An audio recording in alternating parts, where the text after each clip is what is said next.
Hey everybody, this is Nate with IGN Xbox, and today we're going to be taking a look at the video review for Rainbow Six Vegas 2, the sequel to one of 2005's biggest games. In November of 2005, the Xbox 360 got its first two truly great games in the form of Gears of War and Rainbow Six Vegas. The sequel for Rainbow's finest outing in several years will be in the hands of gamers shortly, and we're here to tell you guys whether or not Sin City is as fun the second time around.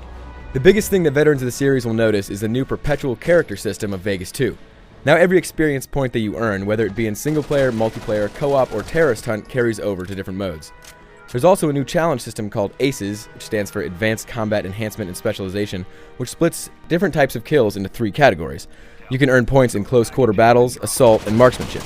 There are 20 levels in each, and each level unlocks either a new weapon, a piece of equipment, or an XP bonus. While the challenges aren't quite as inventive or as rewarding as what can be found in Call of Duty 4, the fact that you can carry them across all the game's modes is a definite plus. The next addition to the Vegas formula comes in the form of a sprint function. You can now press the left shoulder button to dart from one piece of cover to the next. It makes it easier to escape an enemy grenade toss, but at the same time, some might think that running in a Rainbow Six game is more than a little foreign. So while the sprint function goes against the grain of Rainbow Six, the overall gameplay is certainly geared more towards tactical gameplay than it was in the original. Rooms now have multiple points of entry, so you can do the classic breach and clear or frag and clear that everybody loved from the first game. Sadly, effective tactics can be made difficult by shoddy artificial intelligence, both from your teammates and the enemy. Too often, enemies will be completely unaware of your presence, even when you're standing right next to them. Friendly soldiers also have a tendency to put themselves in harm's way too often by darting through hostile rooms or just running out into the open during the battle. So while the single-player campaign is fun and it does provide a fitting conclusion to the storyline from Vegas 1, it's clear that multiplayer was still the focus for Ubisoft Montreal during development.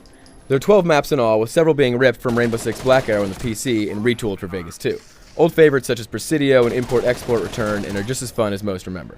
The multiplayer experience is much smoother this time around as well, with fewer loading screens in between games and on disconnects. We did still run into some instances of lag on occasion, even when we were playing on the massive IGN network. Co-op has also been revamped a bit from the first game, but unlike single-player and multiplayer, all the changes are not for the better.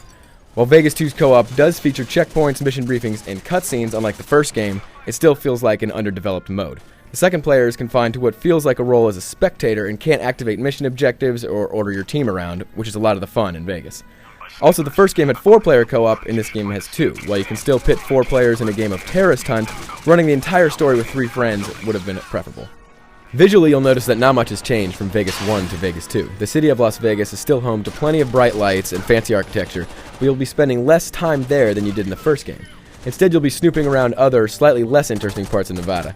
While Unreal Engine 3 still gets the job done, it isn't as visually stimulating as it once was. There also appears to be more instances of the frame rate dropping, mainly during explosions and smoke grenades during battles. At the end of the day, Rainbow Six Vegas 2 is a very good game, especially if you haven't played the first. Those who have already taken their trip down the Vegas Strip might be a little underwhelmed with the general lack of additions and changes. The fact that they use the identical music is pretty bad, but that doesn't change the fact that the gameplay is still fun and addictive. So while Vegas 2 serves its purpose fittingly, Ubisoft Montreal had better change things up significantly for Rainbow Six's next outing. So that was our video review for Rainbow Six Vegas 2. Not a whole lot of changes from the first, but if you enjoy the Rainbow Six franchise at all, you should definitely check this one out.